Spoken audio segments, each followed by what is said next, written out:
Hello, I'm Lieutenant Colonel Al Leth, and welcome to Fort Benning's Fitness Forum. The functional movement screen consists of 7 movements. Each movement places an individual in a position where imbalances, asymmetries, and weaknesses become apparent to an individual trained in the functional movement screen. The next movement, the functional movement screen, is the hurdle step.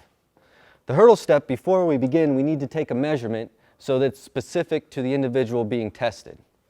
The measurement we take here is right at the tibial tuberosity, which is this nub of bone just below the kneecap.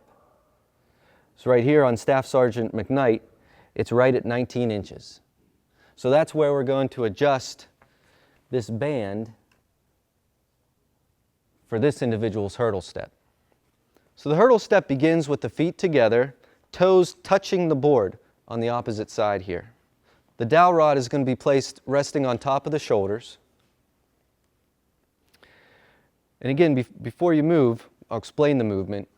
You can look, the individual can look down at the band at his feet before he begins moving, but once he starts to move, executing the hurdle step, he has to look straight ahead. He or she has to look straight ahead.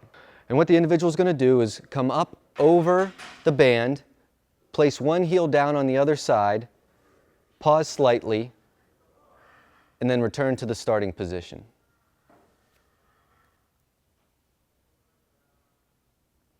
What we look for here for a 3, a score of a 3, is if the dowel remains parallel to the floor, to make sure that the torso doesn't wobble right and left. And then also we're looking at the hip, knee, and ankle of the movement limb to make sure that they all stay in a nice straight line, that the individual doesn't have to adjust their knee, hip, or ankle in order to clear the band. That does it for this episode of Fort Benning's Fitness Forum. Thanks for watching.